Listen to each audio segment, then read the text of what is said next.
Bom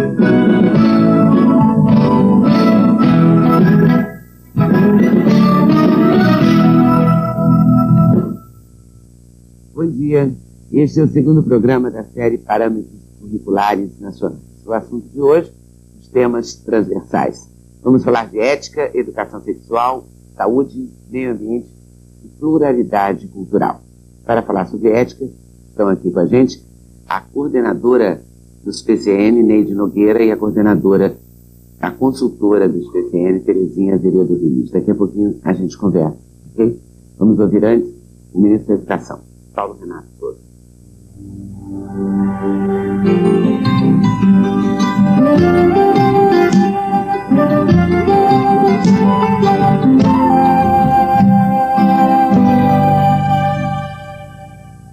Bom dia a todos. Hoje, a nossa TV executiva discute os parâmetros curriculares nacionais e, mais especificamente, os nossos chamados e conhecidos temas transversais. Todos nós sabemos que a principal função da escola é formar o cidadão, é preparar o jovem para a vida. E, nesse sentido, ela tem que prepará-los do ponto de vista da formação dos conteúdos das áreas básicas da educação: português, matemática, ciências, história, geografia, artes, educação física. Mas também ela precisa introduzir na classe a discussão das coisas que são básicas para formar o cidadão de amanhã. Especialmente a questão da ética. Nós estamos vivendo momentos muito difíceis na vida do nosso país, e não só do nosso país, do mundo. Assistimos agora, depois de aparentemente termos banido a guerra, de novo a guerra voltando à Europa. Temos o tema da violência nas escolas, aqui no Brasil e fora do Brasil. Temos o tema da violência em geral na juventude. Temos o tema da AIDS, da gravidez precoce. São temas todos que afetam a vida das pessoas, a vida dos jovens e muitas vezes até a vida das próprias crianças. Resgatar a formação do cidadão na escola requer um trabalho, uma participação muito intensa dos professores, dos alunos e até dos pais, convocando os pais para este debate, para essa discussão. Os temas transversais tratam das questões mais urgentes da nossa vida social. Temas que estão relacionados com a saúde, com a pluralidade cultural, a tolerância entre as pessoas. Temas que estão relacionados com a democracia, temas que estão relacionados com a ética nas relações humanas, com a educação ambiental, com a educação sexual, com a educação para o consumo, enfim, temas todos que devem fazer parte da formação da pessoa. Eu acho que a escola hoje deve ser o grande centro irradiador de uma nova ética do nosso país. Nós sabemos que a escola sozinha não vai resolver o problema, mas nós sabemos que nós já temos quase todas as crianças na escola. Nós sabemos que a escola hoje está melhor do que estava, tem um pouco mais de recursos. O Fundef está canalizando mais recursos para a educação, o dinheiro direto na escola ajuda a escola a se manter, os parâmetros curriculares ajudam a escola a funcionar, a merenda está chegando a todas as escolas. Enfim, eu acho que nós temos hoje condições de começarmos a pensar que a escola tem que dar um salto adicional, um passo a mais. E liderar, digamos assim, um processo pelo resgate da ética, da cidadania, pelo resgate dos valores na formação do jovem, na formação da criança. E para isso eu acho que o grande instrumento são os parâmetros curriculares nacionais. São os temas transversais dentro dos parâmetros. Eu faço, portanto, essa convocação. É algo que pode ser feito sem custo nenhum. É simplesmente o interesse dos professores, o interesse da escola em assumir novamente o papel da escola formadora do cidadão. Não apenas a escola transmissora do conhecimento. É resgatar o papel da escola dentro da nossa sociedade. Eu acho que a revolução da nossa sociedade vai se fazer através da educação e através da escola. Portanto, esta convocação para esse debate não pode ser mais oportuna. E eu tenho certeza que dos debates de hoje nós vamos extrair sugestões importantíssimas para melhorar a vida no nosso país. Muito obrigado.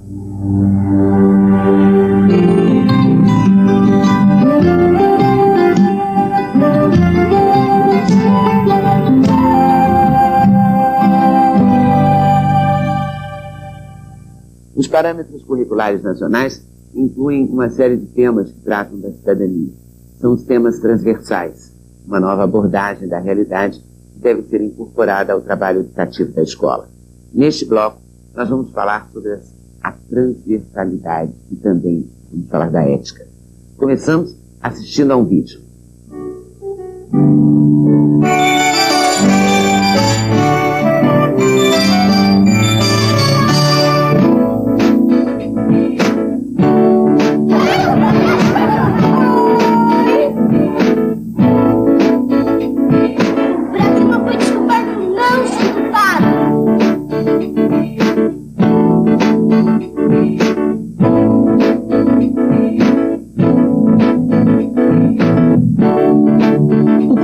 Com a construção da cidadania, está mudando a prática educacional nas escolas brasileiras. Hoje a escola se volta para a compreensão da realidade social e dos direitos e responsabilidades em relação à vida pessoal, coletiva e ambiental. Para atender a esta necessidade de mudança, os parâmetros curriculares nacionais incluíram uma série de temas que tratam de questões da cidadania. São os temas transversais. Não são novas disciplinas ou áreas, mas uma nova abordagem da realidade a ser incorporada às áreas já existentes e ao trabalho educativo da escola. Os temas transversais correspondem a questões importantes e urgentes que estão presentes sob diversas formas na nossa vida cotidiana. E que questões urgentes são estas para a sociedade brasileira? Ética, saúde, orientação sexual, meio ambiente e pluralidade cultural. São temas que expõem problemas sérios e que precisam ser postos em discussão nas escolas, conforme determina a Lei de Diretrizes e Bases da Educação. Com a inclusão dos temas transversais, a gente tem percebido que os nossos alunos, eles têm participado mais, eles tornam-se mais críticos, mais contestadores, eles têm uma autonomia maior e isso permite que eles aprendam com muito mais competência, porque eles vão atrás daquilo que eles querem aprender, eles aprendem de uma maneira mais prazerosa e muito mais gostosa. Esta forma de atravessar os diversos conteúdos didáticos das áreas tradicionais é o que se chama transversalidade, ou seja, a transversalidade faz a articulação entre as disciplinas do currículo e os temas da cidadania. Hoje a gente vai estar na nossa pauta a questão de vamos estar discutindo as questões dos temas transversais. A transversalidade é a prática educativa que relaciona o conhecimento acadêmico com o conhecimento prático daquilo que está acontecendo. Aprende-se o conteúdo teórico das disciplinas enquanto se aprende e discute problemas reais. Esta aula na horta da escola é um exemplo de como a transversalidade leva a uma abordagem interdisciplinar de um tema. Ao trabalhar os problemas de conservação do solo, de plantio, de colheita, o professor promove uma compreensão abrangente do tema transversal que está sendo tratado, a educação ambiental. A aula serve também para uma reflexão ética e de como é possível solucionar conflitos através do diálogo. Tinha uma vaca aqui. Aí a gente ficava plantando, e quando a gente vinha, já estava tudo pisado e a vaca comendo a muda de alface. Aí a gente chamou o dono da vaca para conversar, o dono da vaca tirou a vaca daqui, a gente começou a fazer nosso canteiro, normalmente. Nós concluímos que a vaca não tem ética. Mas ele também, né, ele tem uma falta de respeito, né? Com os temas transversais, a escola deixa de ser um espaço de produção de conhecimento alienado da realidade. Tínhamos uma preocupação muito grande em fazer acontecer aqueles temas elencados no conteúdo curricular e esquecíamos às vezes de olhar a nossa própria realidade e inclusive de observar essas coisas que são comuns a todos, mas que de alguma forma elas não eram bem tratadas dentro da escola. A escola não muda a sociedade, mas ao assumir um projeto democrático, constitui-se como um espaço de transformação da realidade. Conhecendo a realidade do país, eu acho que eles terão uma maior capacidade de transformar essa realidade que está aí. Eles passam a ser agentes desde pequenininho, lógico, dentro da capacidade de desenvolvimento mental de cada um deles. Um tema transversal importante para a cidadania é a construção de valores éticos. Como a criança deve se relacionar com outras crianças? Que valores construir? A ética é especialmente importante para a transformação de um país com profundas desigualdades sociais como o Brasil. E cabe à escola um papel na construção dos valores éticos dos seus alunos. A gente procura trabalhar o diálogo. Eles têm que saber se colocar no lugar do outro. Para quê? Para que eles percebam a razão, o sentimento. Por que aquele sujeito teve aquela ação, procurou fazer aquilo, a situação. Então, num trabalho, numa aula que você fala do respeito ao próximo, sempre a gente brinca, se coloque no lugar, veja se você gostaria que fosse tratado dessa maneira, se você gostaria que tivesse acontecido com você. Então, esse enfrentamento da situação, do conflito, é muito importante. E é isso que faz com que ele perceba a ideia de justiça. Os valores éticos não são construídos apenas na escola, mas também na família, ou na relação com os amigos, ou mesmo através da mídia. Os livros de história são uma fonte de valores morais, muitas vezes maniqueístas, dividindo as pessoas em boas e más. A partir de uma aula de história sobre a Idade Média e os cavaleiros medievais, este professor de uma escola do Rio de Janeiro desenvolveu uma atividade de artes, com desenhos de brasões antigos, e propôs uma reflexão sobre o bem e o mal. Quando um cavaleiro ataca um outro rei, ele está sendo mal para o rei que está sendo atacado, mas para o rei que está atacando, ele está sendo muito bom, está sendo leal, né? Essa história de bom e mal é meio complicado, né? A criança das primeiras séries do ensino fundamental desenvolve sua moralidade a partir de uma maior compreensão do que é certo ou do que é errado. Por meio da história de Joãozinho e o Pé de Feijão, a professora desta turma em Brasília discute com os alunos as atitudes dos personagens. João entrou na casa do gigante. O gigante estava quieto, cuidando da vida dele, com a mulher dele, a casa dele. O João entrou na casa dele, ficou no armário. E o que ele fez depois que ele saiu do armário? Roubou dinheiro! Você achou que essa atitude do João foi correta? Não. O que não? O que foi errado? Ele roubou o quê? O que vocês aprenderam? Que lição vocês aprenderam com essa aulinha sobre o João e Pé de Feijão? Que não deve pegar o dinheiro dos outros. É porque a gente não pode prejudicar os outros. Para não roubar as coisas dos outros e respeitar. As regras de convivência na escola e na família permitem também à criança desenvolver condutas e atitudes de respeito pelo próximo. Essa é minha avó paterna. Eu gosto muito dela, que ela me dá bastante presente, me dava... Nesta escola em Jundiaí, São Paulo, a atitude de respeito para com os mais velhos foi trabalhada numa atividade chamada a Galeria dos Avós. Quem trouxe receita? A receita que eu trouxe é biscoito de polvilho. A avó da minha mãe fazia quando ela era criança. As crianças levam retratos e produtos feitos pelos avós, e a aula serve para uma discussão sobre o papel do idoso na família. Eu gostaria de saber se aqui no Brasil o idoso está sendo valorizado e respeitado como ele deve. Não. Um outro princípio ético é o da dignidade. O drama das crianças que trabalham em condições subhumanas, de forma quase escrava, é um tema que sensibiliza as crianças, mesmo as menores. A discussão deste tema em sala de aula permite ao professor a reflexão sobre um outro princípio ético, o da justiça social. De comparar também, porque a gente dá uma vida fácil, tudo na mão, e essas crianças têm que trabalhar duro para ganhar um prato de comida, enquanto a gente ganha na maior facilidade. As crianças são generosas, mas na maioria das vezes não se promove o desenvolvimento deste sentimento em atitudes de solidariedade, que é outro princípio ético. Poucas escolas se lembram de envolver os alunos em campanhas e ações comunitárias.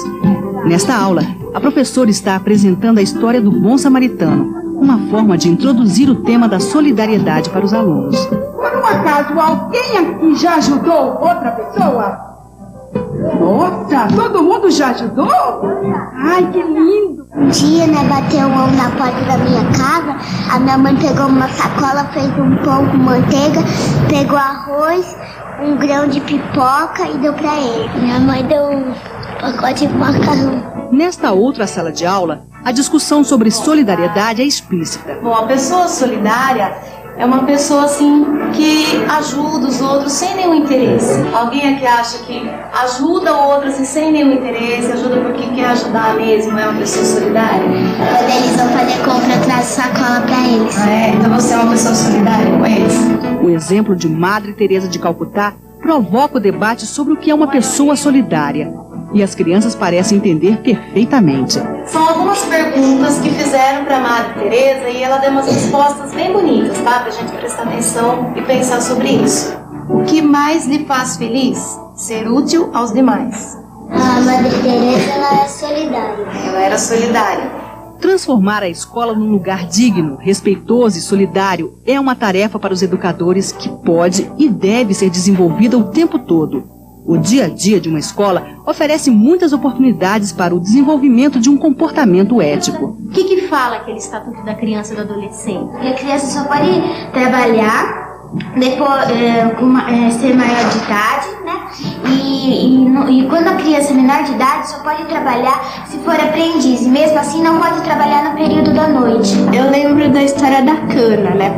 Que fala que muitas crianças elas acordam muito cedo para ficar cortando cana. E elas ganham muito pouco com isso. Tratadas com respeito, as crianças retribuem e se tornam porta-vozes da justiça e da solidariedade. Devia arrumar emprego, os presidentes deviam abrir mais lugares para dar emprego para as pessoas que não trabalham, para elas poderem sobreviver e não ficar na rua pedindo esmola, né? Eu abriria mais lugares para as crianças poderem morar com seus pais, arranjar mais emprego para os mais velhos, para eles poderem sustentar a família, porque não é as crianças que têm que trabalhar.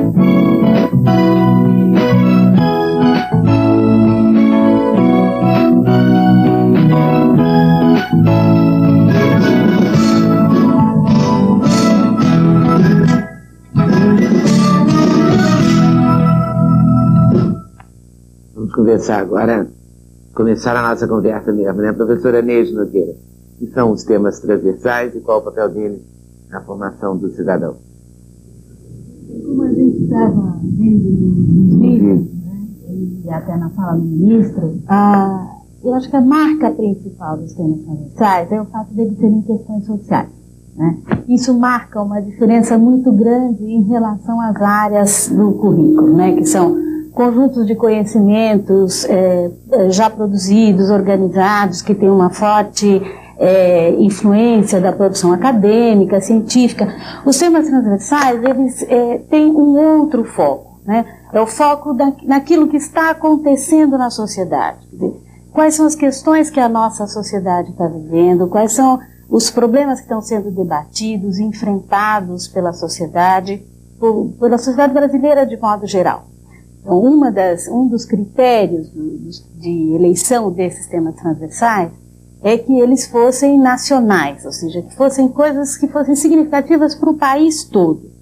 E exatamente por serem significativas para o país todo, eles podem ser tematizados, podem ser traduzidos em questões locais, né, de tal forma que as crianças, ao trabalharem, possam trabalhar na sua realidade, compreender as questões que a sua comunidade, que os seus amigos, que os seus mais próximos estão vivendo, mas ao mesmo tempo ter uma visão de país. Ou seja, exatamente. Quer dizer, o professor vai poder trabalhar com ela tanto aprofundando, né, e se comprometendo, e se implicando, e se sensibilizando para as questões mais próximas, quanto olhando para o país todo e até para o mundo e vendo como os outros seres humanos, né, os seus concidadãos e os cidadãos do mundo estão vivendo também questões, ainda que de maneira semelhante,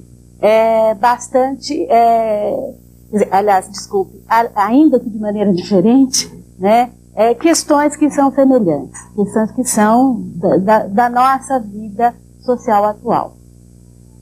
do ponto de vista da formação dos alunos, isso é fundamental para que as crianças, os adolescentes, os alunos e até nós, né, até nós educadores, ao trabalharmos essas questões, vamos nos percebendo cidadãos de um modo mais concreto, né, e de um modo mais responsável.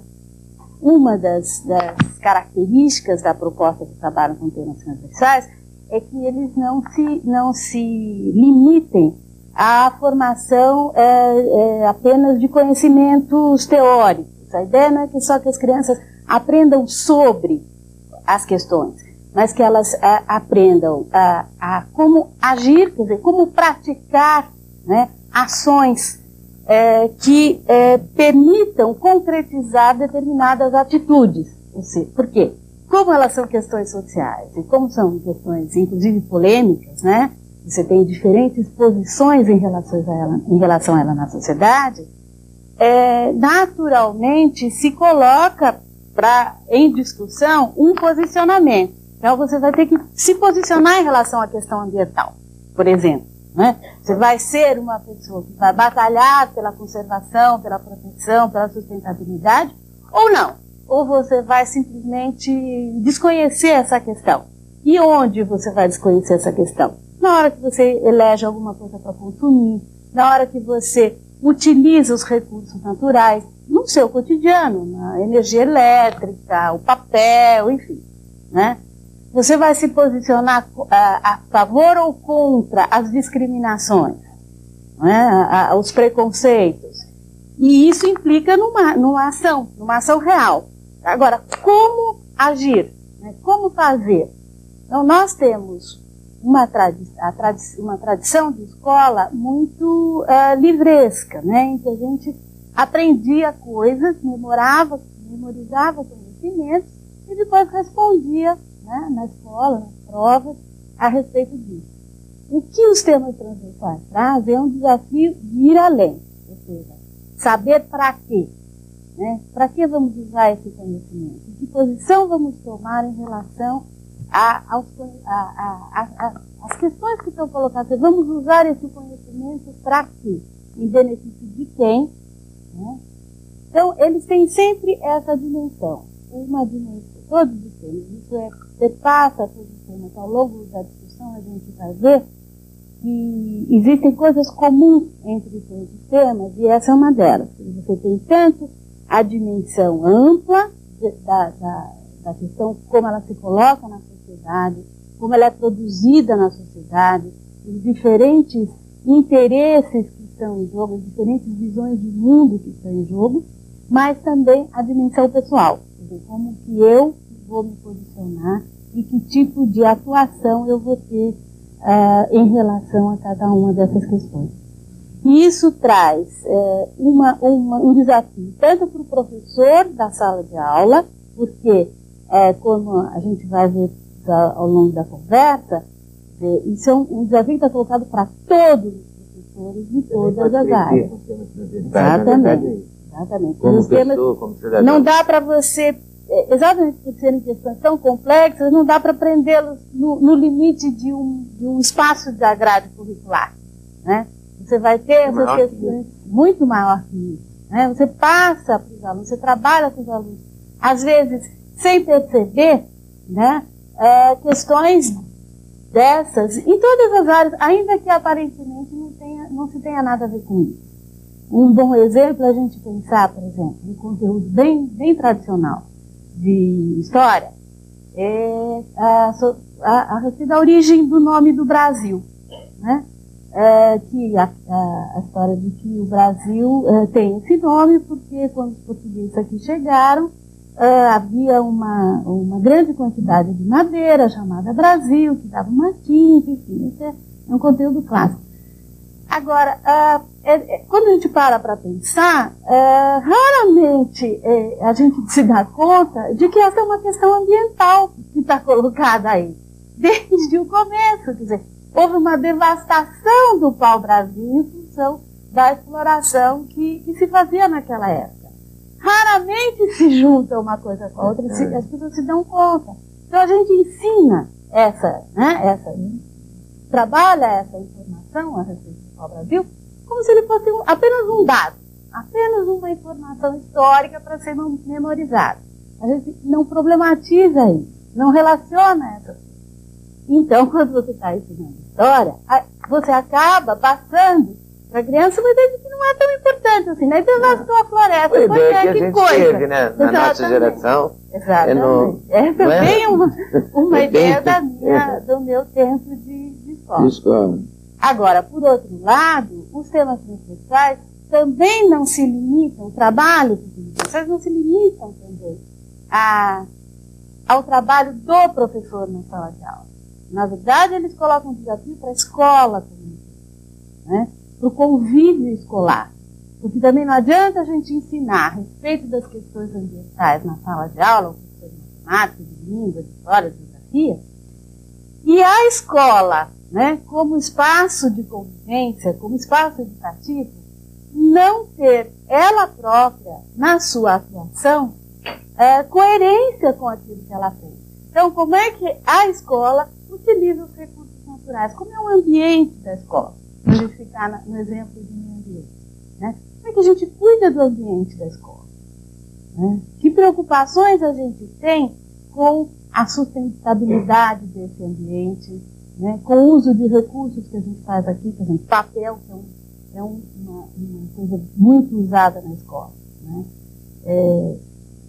A gente reutiliza papel, a gente usa o papel com paixão, a gente valoriza através das práticas e das situações nas quais as crianças estão compartilhando conosco, a gente valoriza esse tipo de coisa ou não? A gente se preocupa com o uso de materiais descartáveis ou não? É uma prática comum a gente usar aqueles copinhos de café descartáveis e produzir um volume de lixo enorme, né? Então, quer dizer, não adianta a gente querer que as crianças desenvolvam atitudes de respeito ao ambiente e a gente está, na verdade, criando situações em que elas estão vivenciando outras atitudes contraditórias para elas. Então, os temas, na verdade, eles propõem uma escola diferente, uma escola nova nesse sentido. E, como o ministro estava colocando também, isto, no fundo, é uma questão ética mais ampla, né? Porque ela está colocando o desafio de se viver por princípios, de se pautar a vida por princípios. E esses princípios, e essa capacidade é justamente o que a ética vai nos dar, a possibilidade de analisar os valores que orientam as nossas práticas. Ok. Vamos conversando mais no decorrer do programa. Okay? Tá ótimo. Agora vamos ouvir a professora Terezinha Rios. Professora Terezinha, quais são os princípios éticos que devem orientar o trabalho educativo do professor em sala de aula? Bom dia. Eu acho que antes de falarmos em princípios éticos, talvez valesse a pena nós estarmos pensando no significado mesmo da ética. Neide já mencionou a ética como algo que tem um caráter crítico. Quando falamos em ética na escola, ética na política, ética na sociedade, muitas vezes a gente confunde uma perspectiva ética com a moralidade que aí está instalada. É preciso de fazer a distinção, porque, na verdade, a moral é mesmo esse conjunto de valores, de regras, de normas que orienta a vida das pessoas na sociedade. É de acordo com a moral que eu digo, vá por aqui, não vá por ali, faça isso, não faça aquilo, isto é certo, isto é errado, como vimos. A ética não tem esse caráter normativo da moral. Na verdade, ela se coloca como uma atitude crítica de questionamento desses valores que estão instalados. A ética pergunta, qual que é a consistência desses valores? Por que isso é certo? Por que é errado? É assim que devemos nos conduzir? E aí é importante porque essa atitude crítica procura ver com clareza, procura ver com profundidade, com abrangência esses valores e permite que se veja se eles são consistentes e, portanto, têm significação na nossa vida, ou se são valores questionáveis, digamos assim, se estão a serviço de determinados sujeitos, se chamam a atenção apenas para um individualismo que a gente vê instalado. Então, ela problematiza esses valores. Acho importante a gente estar pensando na atitude crítica não como alguma coisa que vai olhar o que está errado, que vai indicar o negativo. Em geral, a gente usa essa expressão. Fulano criticou minha maneira de agir, significa falou mal, né? Fulano criticou o governo brasileiro, indicou o que estava errado. Não é verdade. A crítica indica o que é bom e o mal. De alguma maneira, ilumina o que a gente está olhando, no sentido de verificar o que está certo e o que está errado. Agora, está certo e errado de acordo com que fundamento, com que princípio. Acho importante a gente estar pensando que o princípio não é uma coisa que está no princípio só.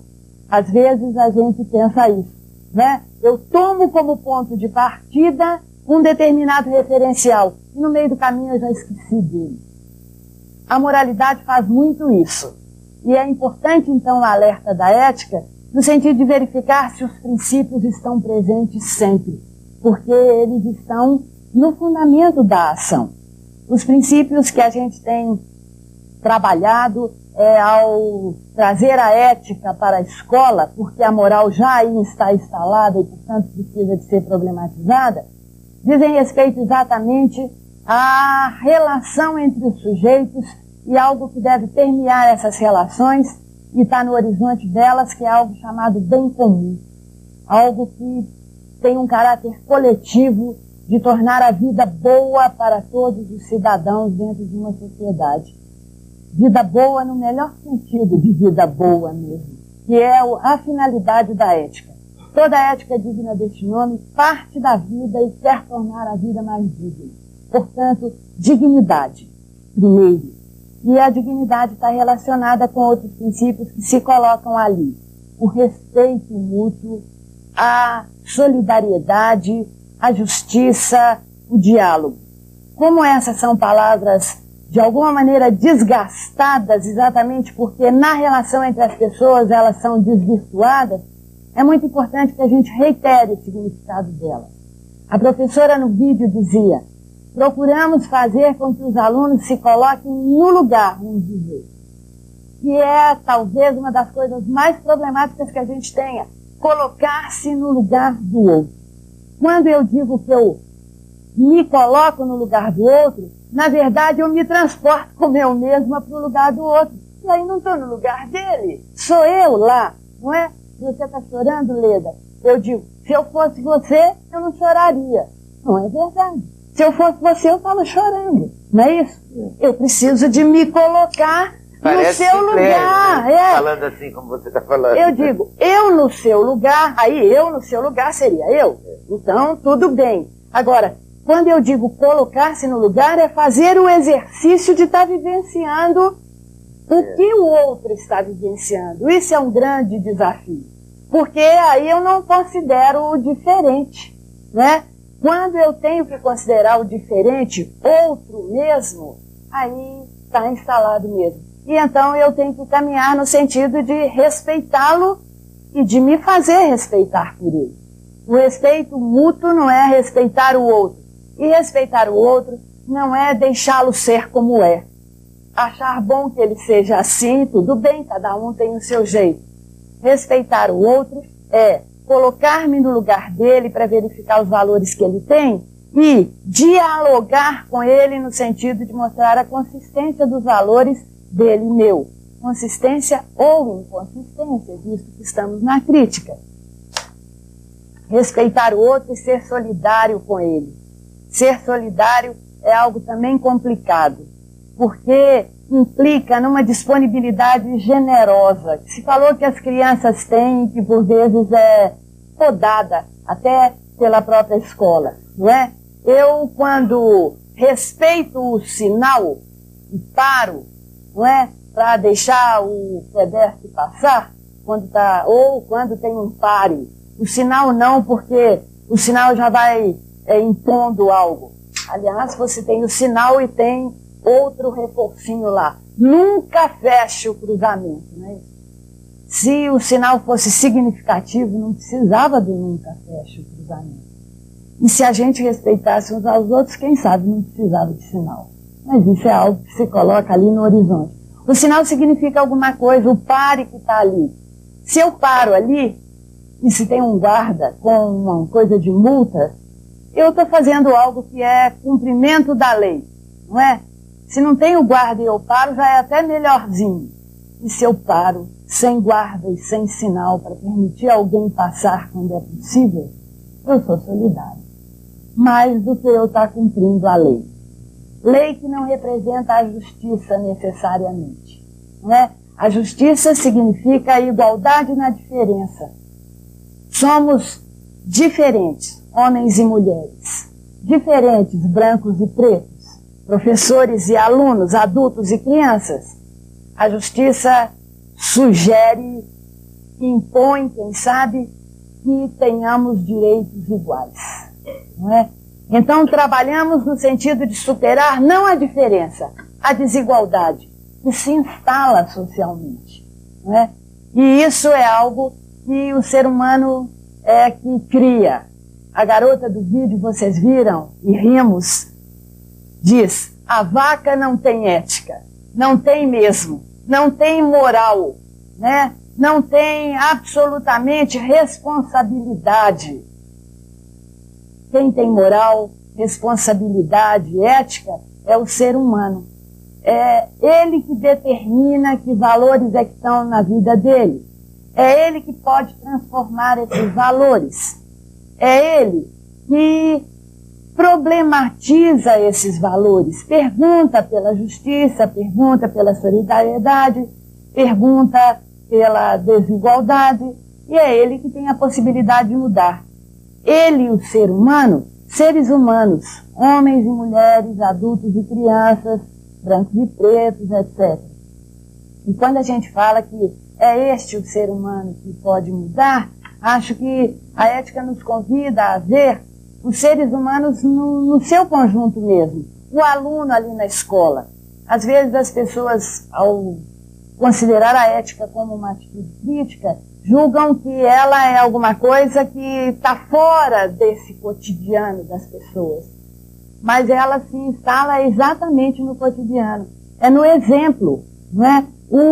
Quando a gente vai falar sobre a ética como um tema transversal, na verdade ela quase seria, e aí estamos iluminando ela um pouco mais do que outros, um transversal dos transversais.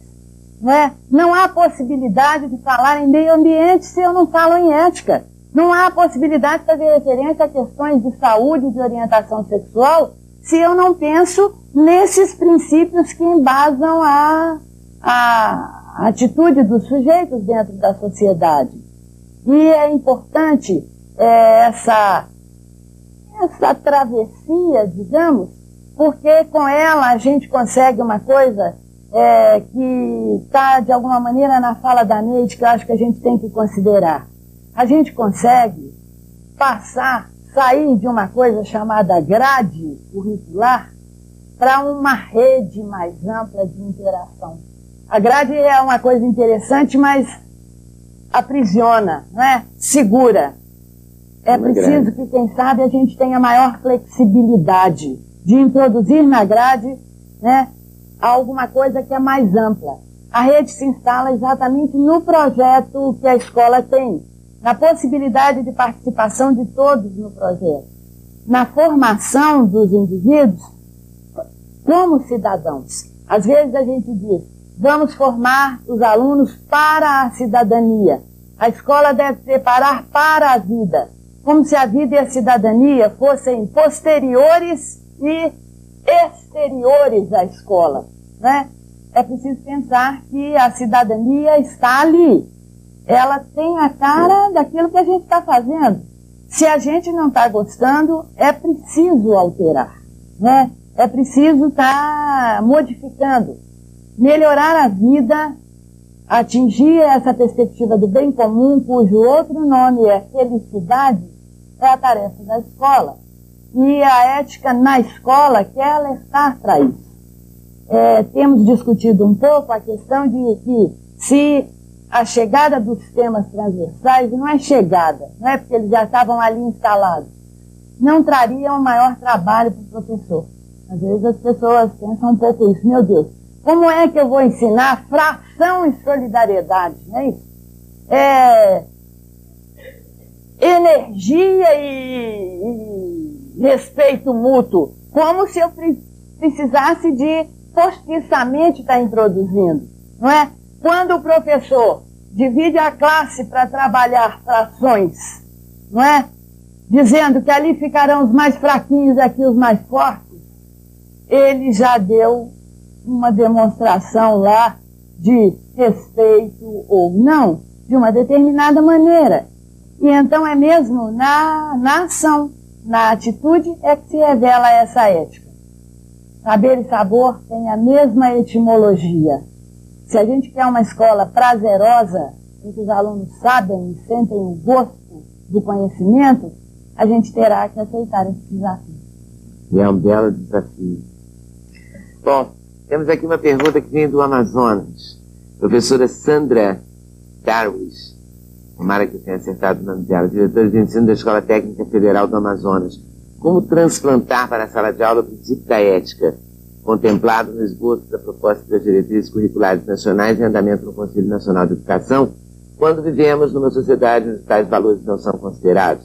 Exemplo das situações cotidianamente divulgadas pela mídia que esvaziam o discurso da ética e da cidadania.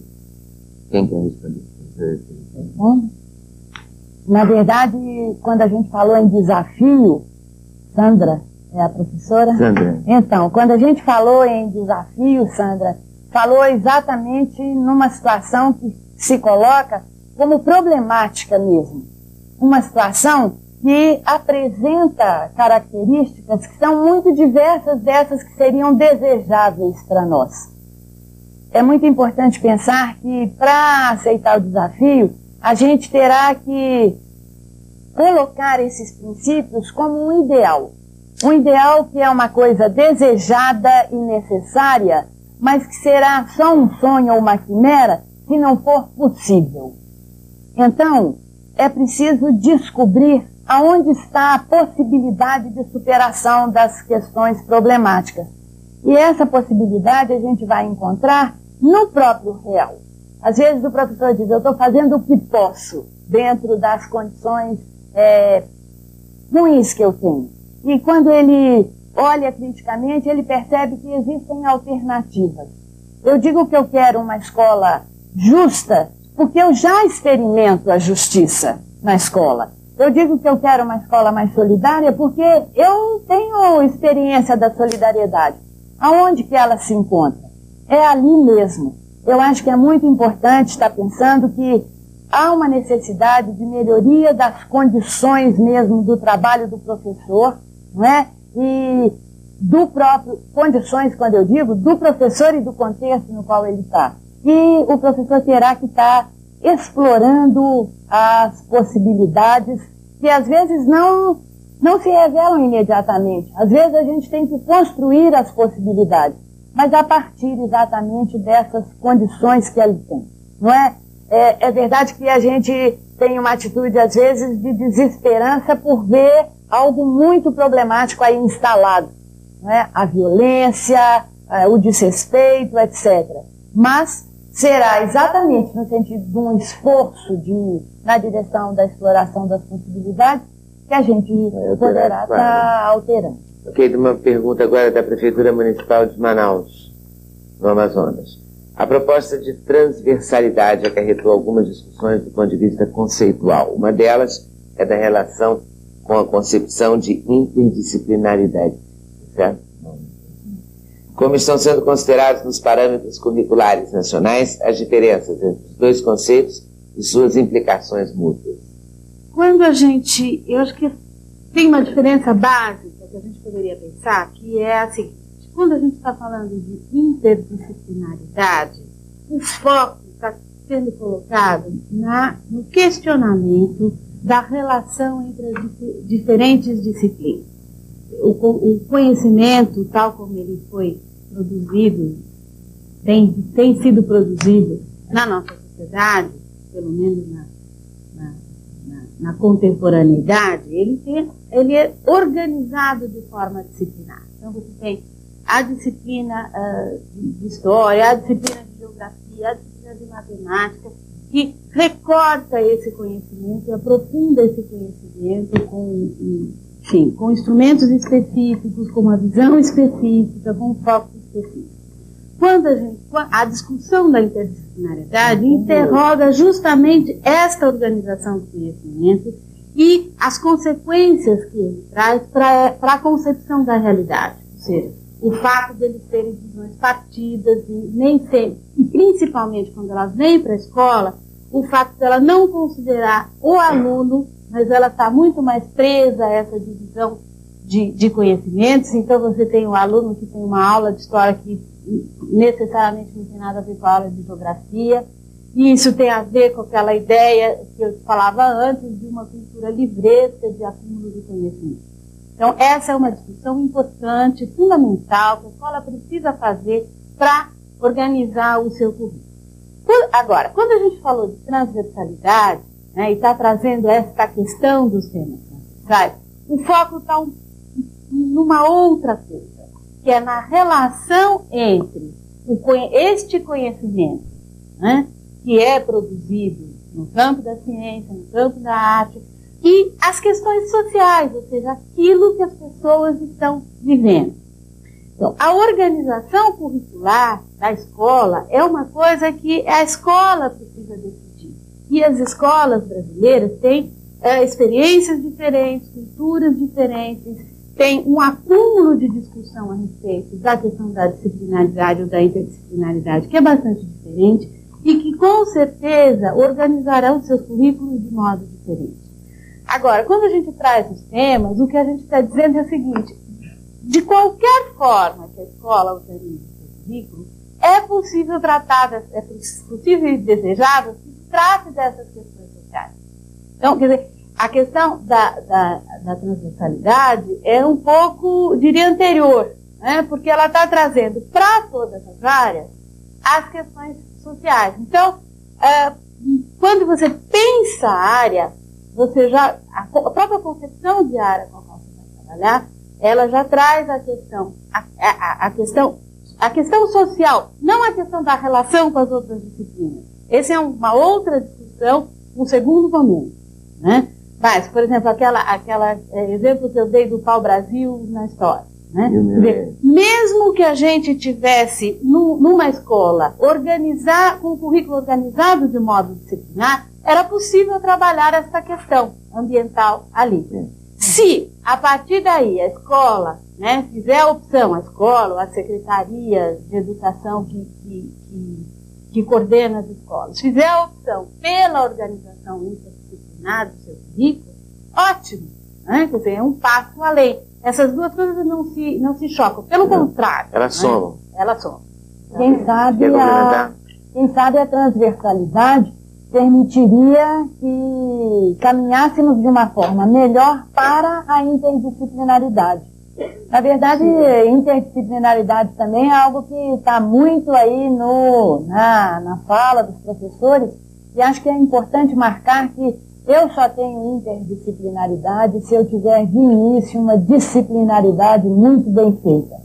Acho que é importante falar isso do ponto de vista dos transversais e principalmente do ponto de vista da ética, porque o primeiro passo para o sujeito estar indo ao encontro dos princípios que a gente falou é exatamente saber bem cumprir a sua tarefa de ser um professor de uma determinada disciplina. Ele começa a ser bom professor quando ele ensina bem matemática. Começa. Não chega a ser imediatamente. Mas quando ele ensina a matemática articulando com as outras disciplinas e ao lado das outras disciplinas, trabalhando esses princípios éticos de que falamos. E podendo estar associando isso que está atravessado mesmo nos diversos transversais. Agradecemos, então, a participação da coordenadora dos temas transversais, Inês Vieira, e da nossa consultora dos temas transversais, Terezinha Reis. Para falar de saúde e orientação e educação sexual, estão aqui com a gente a consultora dos PCN, Yara Sayão, a coordenadora do Programa de Saúde Integral do Adolescente da Secretaria de Saúde do Estado de São Paulo, doutora Albertina Duarte, a professora Gislene Trigo Silveira, que é consultora do SPCN, e o consultor do SPCN também, Antônio Carlos Egito. Agora mesmo a gente conversa. Primeiro, a gente vai assistir a um vídeo.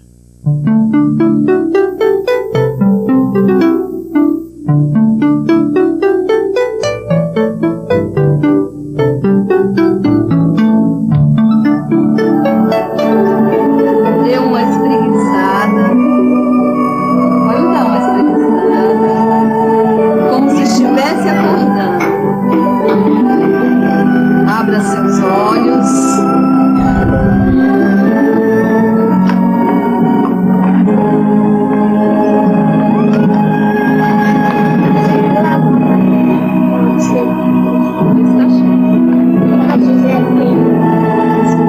Cada um passa um prato, pega só um papelzinho, não nada. Fica com ele fechadinho. Sem abrir, tá? Agora nós vamos juntos pegar esse papelzinho que está na nossa mão e ao mesmo tempo nós vamos colocar sobre a água e vamos ver o que acontece.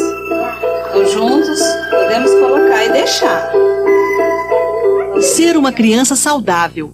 Este é um direito e uma conquista de cidadania. Mas o que significa ter saúde? Significa que não é só você estar saudável, mas assim, você não precisa só se preocupar com a saúde quando você está doente. Você também tem que se prevenir antes de você ficar doente. Você tem que tomar banho, escovar os dentes, andar sempre calçado. Saúde não é só não estar doente.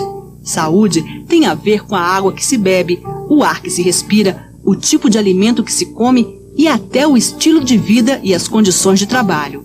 Porque saúde não é só o bem-estar físico, mas o bem-estar psíquico e social. A higiene mental a importância dela é para a gente poder descansar a nossa mente.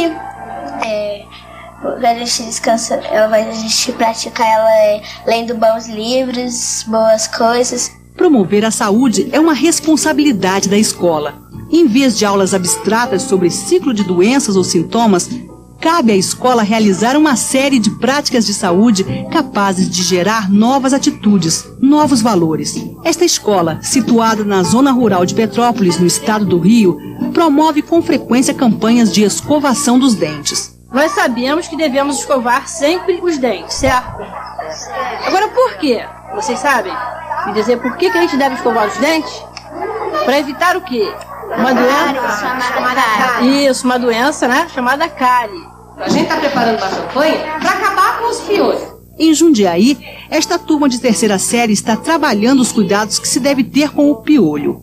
Alguém sabe aqui como a gente pode fazer para acabar com eles? Receita: ingredientes: vinagre e água. Modo de preparar e usar: misturar bem, amornar.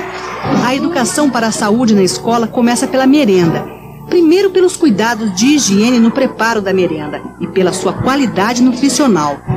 Conhecendo como a merenda é planejada e preparada, a criança aprende que se alimentar direito é importante para crescer e ter saúde, o que são vitaminas e outros componentes dos alimentos. Estes conhecimentos permitem muitas atividades interdisciplinares. Nesta turma, a professora mostra as formas de purificação da água, lembrando a todos o que é água potável. A aula serve também para se discutir o desperdício de água. Ao tomar banho, você molha e fecha o chuveiro para sem ensaboar e depois abre para sem enxaguar. No frio é meio difícil, né? Mas no calor a gente até pode fazer isso, né? Tá joia. Obrigada. A água é muito importante para nós. Vai ser a água que seria da gente, né? Se a gente não poupar um pouquinho da água, você já imaginou o que não seria de nós? A partir da escola, a criança se torna um agente de saúde, um agente de transformação da qualidade de vida da família e da própria comunidade. Muita gente desperdiça e a gente tinha que estar ensinando eles e eles estão ensinando a gente. É uma coisa muito boa. Nesta escola do Gama, uma cidade da periferia de Brasília, Os desenhos das crianças mostram como elas estão construindo atitudes em relação à própria saúde. Para termos uma boa saúde, precisamos ter higiene corporal, mental e ambiental. O esporte faz bem para qualquer pessoa, pois ajuda a gente a refletir melhor e manter o corpo saudável. Conhecer os sinais de trânsito também ajuda a criança a cuidar melhor de si mesma. Em Jundiaí, os alunos da escola municipal pesquisam na rua as condições de trânsito da cidade. Uma aula de trânsito também é uma boa oportunidade para discutir a cidadania, os direitos de cada um, pedestres e motoristas. Ele está respeitando os pedestres? Não! A calçada é exclusivamente para o pedestre trafegar. E, infelizmente, acontece nos dias de hoje as pessoas pararem o veículo em cima da calçada. É realmente um desrespeito para com os pedestres. Muitas vezes as autoridades cobram, até aplicam multas e eles não respeitam como deveriam respeitar. Talvez se as crianças passarem a cobrar deles, eles vão ver nas crianças que realmente eles têm que dar exemplo para as crianças e possivelmente poderiam até se sentir envergonhados porque as crianças estão cobrando. A promoção da saúde dos alunos se articula com a orientação sexual que recebem na escola. As crianças levam para a escola valores, atitudes que aprendem em casa, especialmente no que diz respeito à sexualidade. A identidade sexual não é definida apenas biologicamente, mas também culturalmente. No teatro desta escola, as crianças desenham a forma de seus corpos e conversam sobre as diferenças entre meninos e meninas. Como é que eu sei desenhar uma pessoa se ela é um homem ou se ela é uma mulher? O homem vai aparecer? O pênis. É no primeiro ciclo do ensino fundamental que as questões de gênero, masculino e feminino, afloram. As crianças se agrupam espontaneamente por sexo. A escola deve respeitar este movimento, porque nesta fase a criança está construindo a própria identidade, afirmando-se como menino ou como menina. No entanto, cabe à escola promover discussões sobre a rigidez de padrões de conduta que reprimem expressões de sensibilidade e meiguice nos meninos ou de objetividade ou agressividade nas meninas. Respeitar os valores de cada um é fundamental, mas a escola pode ajudar a modificar atitudes que levem a um engessamento da sexualidade da criança. Agora eu vou dar para vocês essa partezinha da Florisbela, tá? Essa partezinha tem um nome, né? Como é que vocês conhecem essa partezinha? Vagina. Vagina. Vagina seria a parte de dentro, né? Interior. Mas na realidade a gente chama de vulva, onde ficam os pelos pubianos. A criança, nos primeiros anos do ensino fundamental, tem curiosidade sobre os órgãos genitais, sobre o nascimento dos bebês, sobre o relacionamento sexual. Nesta sala de aula em São Paulo, a professora apresenta a boneca Florisbela, que vai ajudar os alunos a compreender melhor a reprodução humana. Os espermatozoides começaram a andar, né, até encontrar esse óvulo. O que aconteceu com esse óvulo? Encontrou, fecundou. É aí que vai se gerar uma nova vida. Cabe ao professor permitir que as dúvidas sejam colocadas, tratando o tema de forma explícita e direta. Com quantos anos mais ou menos vem a menstruação das meninas? Podem menstruar com 10 anos, na 4ª série. Eu tenho uma amiga da minha mãe que ela menstruou com 10 anos. Então. É muito importante todos os dias nós acordarmos e procurar olhar no espelho, no espelhinho, e perceber o que a gente tem de bonito. Então vamos começar aqui? Vocês dois, olhando no espelho e falando para os amiguinhos o nome e o que tem de bonito. Meu nome é Everton, eu sou estudioso porque eu sou bonito. E tenho olho castanho, cabelo curto e... É um gato? Um gato. Meu nome é Tami, eu me acho bonita porque eu tenho cabelo comprido e loiro. E o que mais?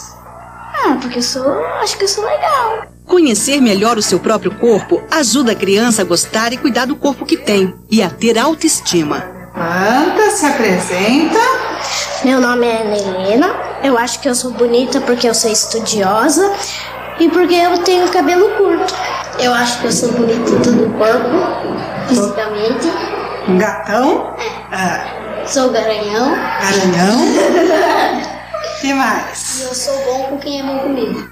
O que se busca é construir noções e valores a respeito do corpo, apresentando a sexualidade como algo saudável, necessário e desejável para a vida humana. Então, olha, ela vai nascer, né? Por aqui, pela vagina, né? Ou pode ser uma cesárea. Bom dia, crianças.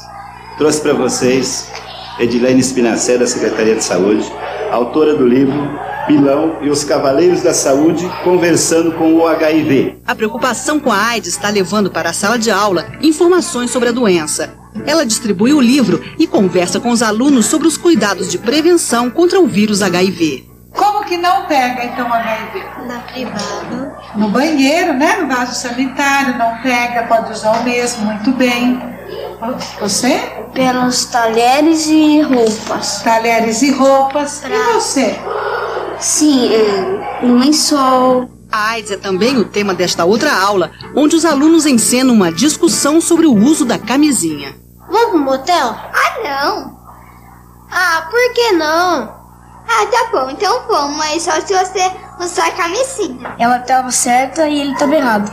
Ele pode ficar grávida, pegar alguma doença que o AIDS. Eu acho que a gente aprendeu mesmo, porque quando a gente crescer, a gente já tá sabendo. Na outra turma, a aula de orientação sexual ajuda a desenvolver uma atitude de solidariedade para com os doentes de AIDS. Eu achei muito boa essa aula, porque assim, quando eu tiver maior, eu posso ajudar também uma pessoa que tem esse vírus e que ela também pode ser uma pessoa feliz e viver como toda pessoa, ajudando, dando um carinho, brincando com elas e não deixando elas sozinhas só porque elas têm AIDS. A educação no Brasil hoje reconhece que a sexualidade é uma temática da vida do aluno brasileiro. E isso é um avanço, por um lado. Por outro lado, é um problema porque nós temos que capacitar a escola para esse trabalho. Muitas vezes é um trabalho solitário. A pessoa está fazendo um bom trabalho, mas ela não sabe se o que ela está fazendo está legal ou não. E aí, a hora que ela começa a discutir, ela vê que ela está no caminho certo, que embora ela esteja sozinha, ela caminhou bastante já. E isso fortalece a continuidade do trabalho.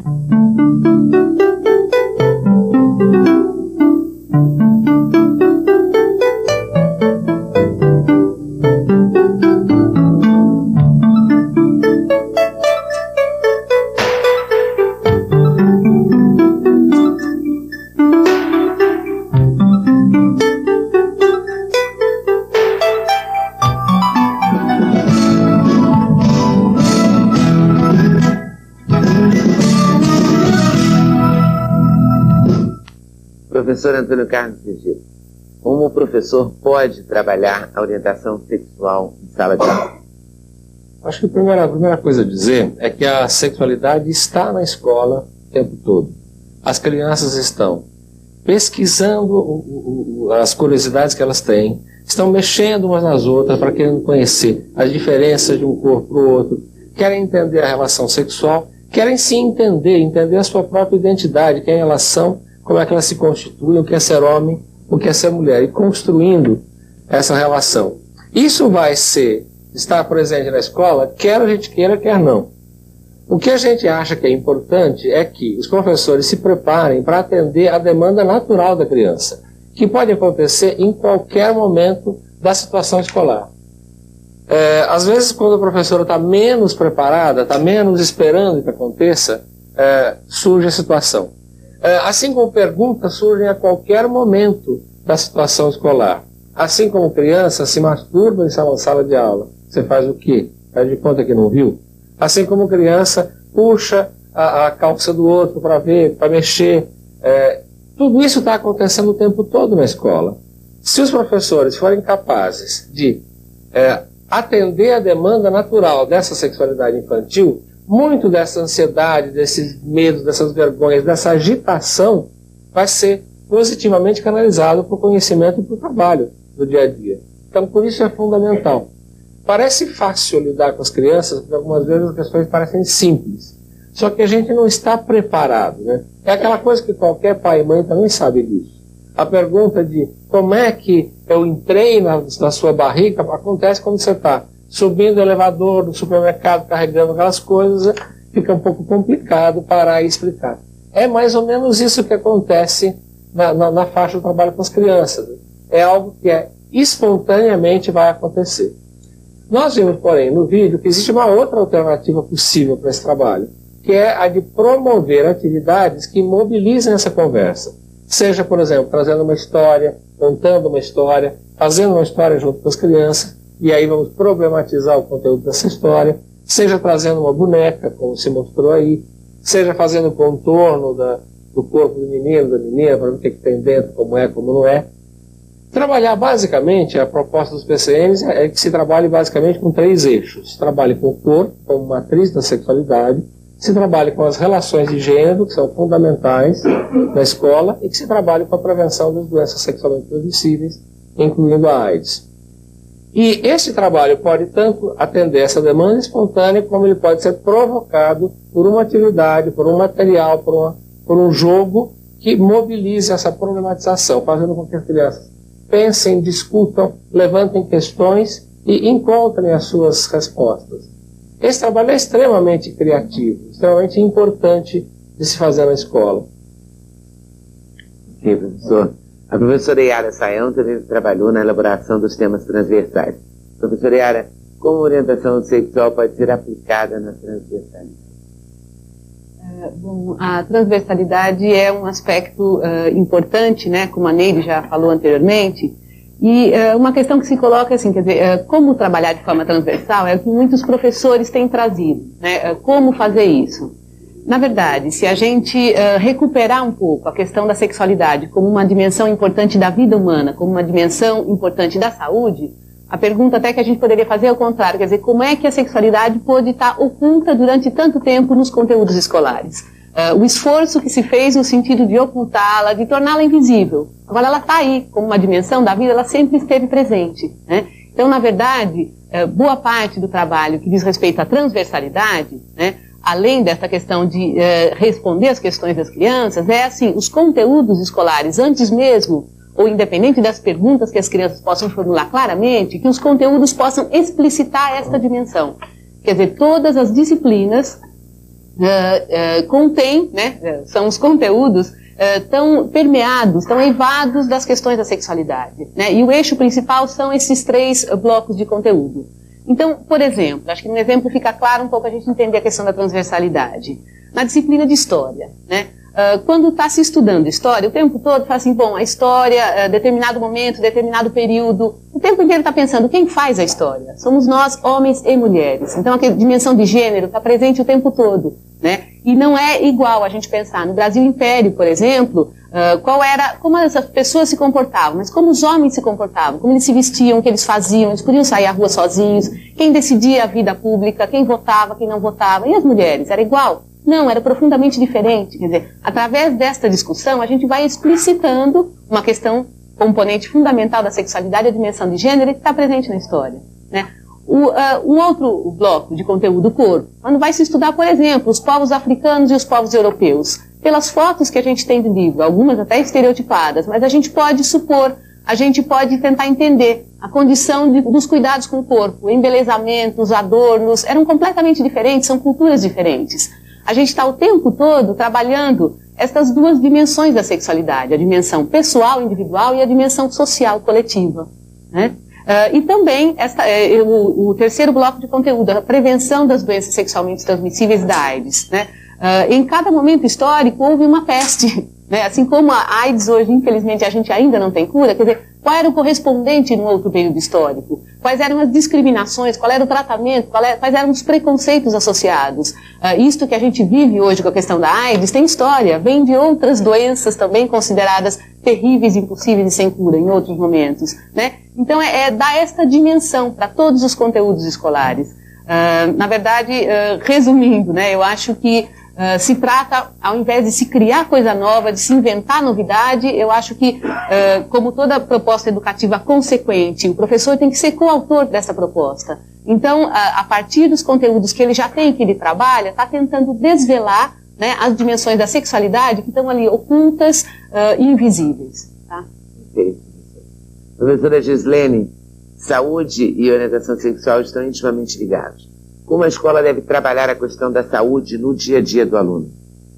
Bom, eu vou até pegar o gancho da fala do senhor ministro e dizer, deve trabalhar a questão da saúde como uma questão social. E eu acho que é esse o grande desafio. Que de todos esses temas, o que provavelmente possa soar mais familiar para os professores é o da saúde. Porque, com certeza, a escola tradicionalmente trabalha com saúde. E o vídeo mostrou e falou um pouco disso. Só que ela faz um recorte tal que o ensino, via de regra, aborda basicamente as questões individuais. E é como se a saúde fosse uma relação que se esgotasse na relação entre uma pessoa que fica doente e um agente que pode fazer essa pessoa vencer.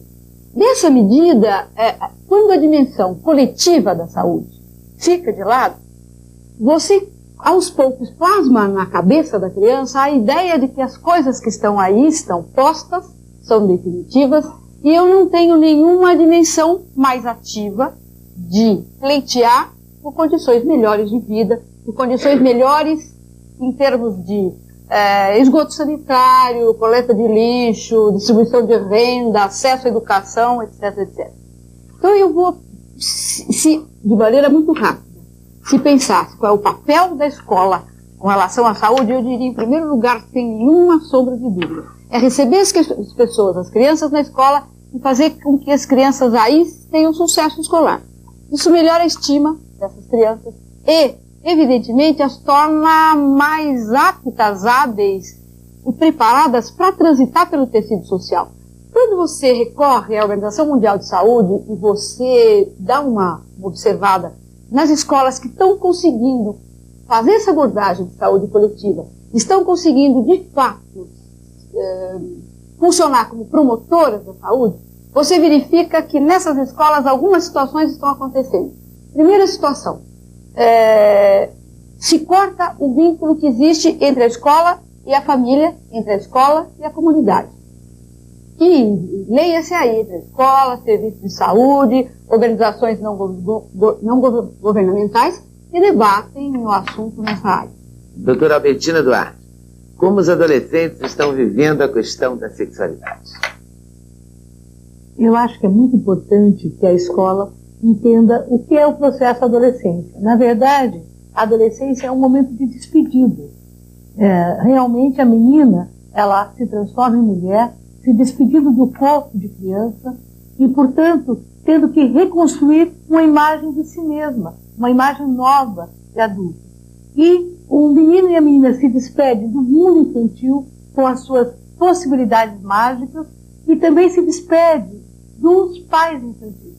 Na verdade, os adolescentes substituem esses pais por outras figuras parenterais, sejam os professores, ou os ídolos, ou o amigo, que de repente ele começa a ter mais confiança. Então, o que é a adolescência? A adolescência é um momento de tumulto, onde também a questão de gênero é diferente, porque a menina tem um ritual, que é a menstruação, onde ela ficou mocinha com a menstruação. E o menino tem um tempo diferente, porque a menina entre 10 e 12 anos já tem muitas transformações. E o menino, ele começa a ter uma transformação em torno de 12 a 14 anos. Então, na mesma classe, na quinta série, na sexta série, a professora vai ter alunos com a mesma idade em tempos diferentes da adolescência. Uma outra coisa muito importante é que na adolescência existem fatores de risco concretos, porque na verdade o lidar com a sexualidade em relação ao outro pode ser um risco. O adolescente também tem um risco em relação à educação, como é que ele vai continuar ou não os estudos, porque muitas vezes ele abandona a escola, a questão da perspectiva de trabalho, da violência e do próprio lidar com os outros na questão do relacionamento com as outras pessoas. Então nós vamos ter realmente a escola tendo um papel importante de ser um fator protetor, porque na verdade a professora ela pode perceber no movimento do aluno, aquele aluno que fica quieto, aquele aluno que é totalmente diferente dos outros, aquele aluno que não se relaciona. Então, se a professora entender, os professores entenderem que faz parte da adolescência a contradição permanente, o questionamento, a tendência grupal de ele se fazer em grupos, na verdade, e de principalmente ter contradições, mudanças de humor e reivindicações, a professora vai lidar melhor com essa situação. Eu acho que a escola tem um papel fundamental de desenvolver a autoestima, isto é, o valor que o adolescente se dá a si mesmo. Então, a menina, gostando dela, no aspecto físico, psicológico, na possibilidade de relacionamento, o menino entendendo a sua situação de gênero, gostando dele também, desenvolvendo seus papéis enquanto ser, enquanto pessoa. E outra coisa importante, a autoimagem. O adolescente precisa de uma imagem positiva de si mesmo, precisa de uma imagem positiva dele em relação ao grupo.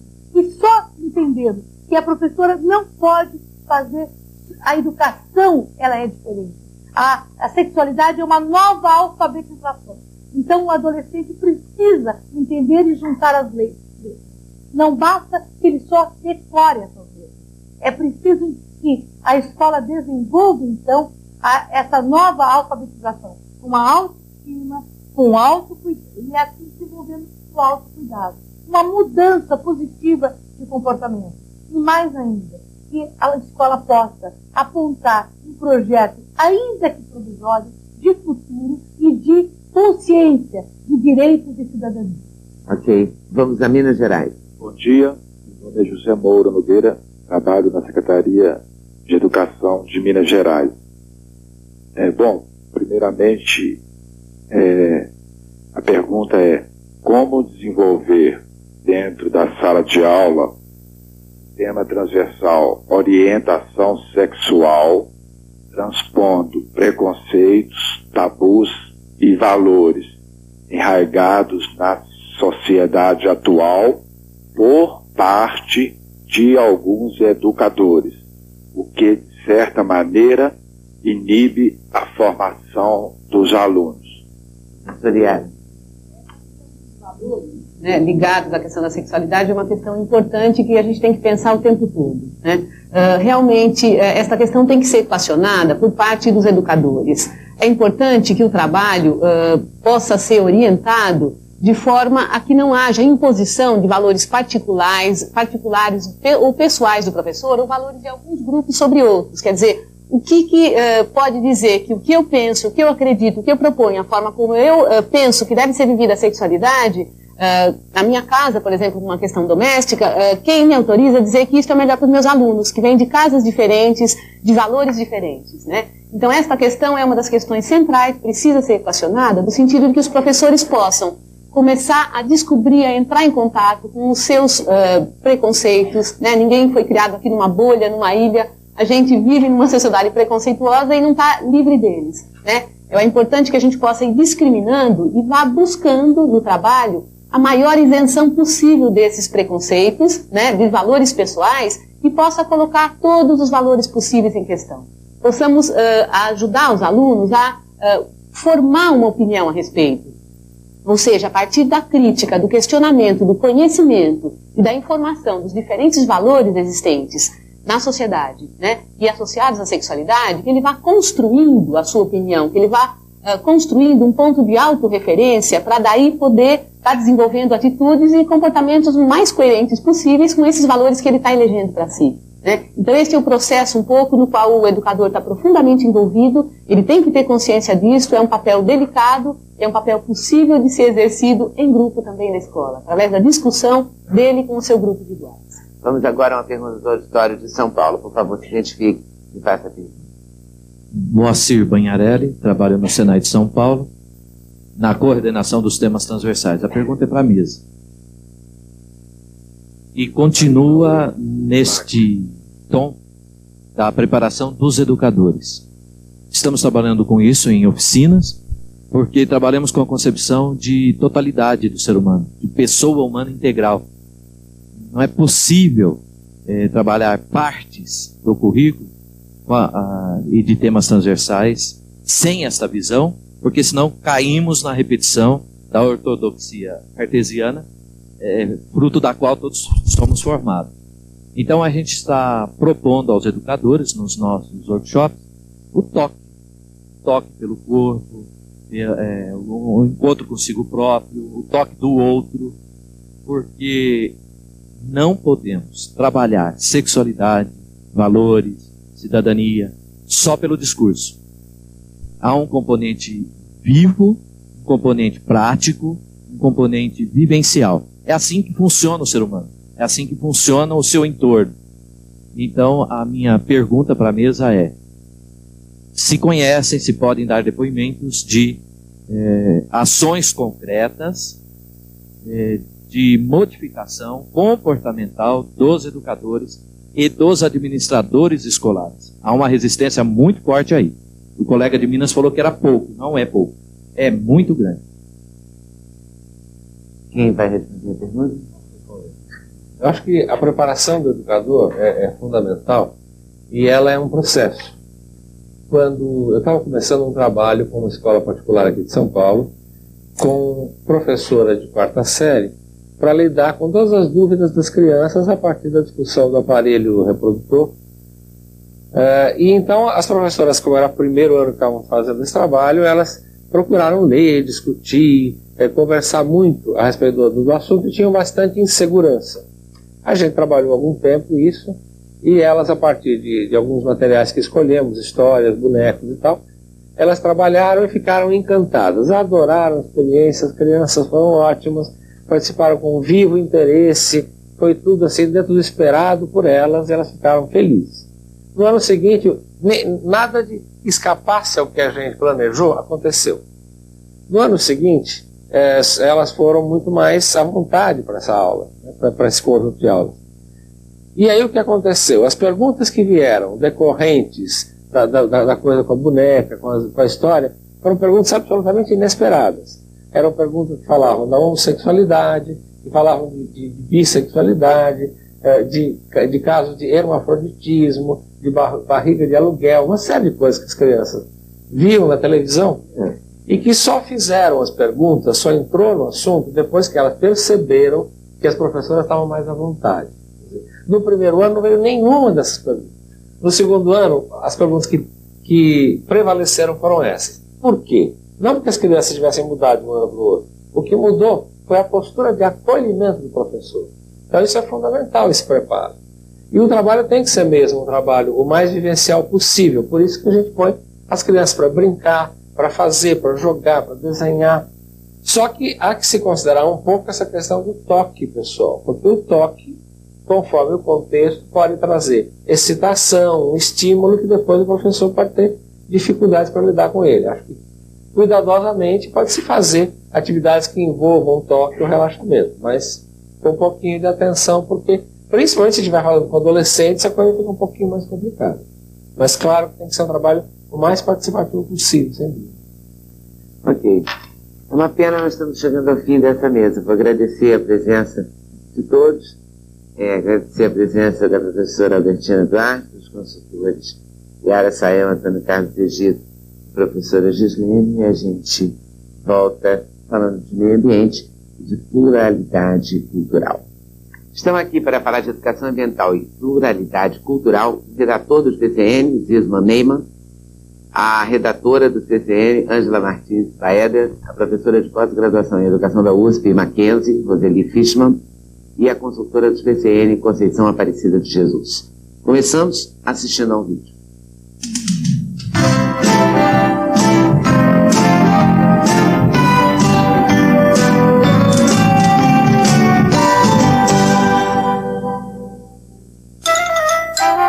É conhecendo a realidade local, a região onde se localiza a escola, que a criança dos primeiros anos do ensino fundamental começa a entender o que é meio ambiente. Ao fazer uma trilha na mata próxima à escola, ou nesta reserva de Mata Atlântica, bem no centro de São Paulo, é possível perceber a grande diversidade de seres que vivem juntos. São plantas que crescem melhor se estão ao lado de outras espécies. Esta primeira lição da natureza permite ao professor propor aos alunos uma reflexão. Qual é o papel do ser humano na sua relação com o meio ambiente? O que ficou de mais importante aqui que vocês aprenderam? Que a gente precisa o quê? Conservar a natureza. Porque ela é muito importante para a nossa vida, não é?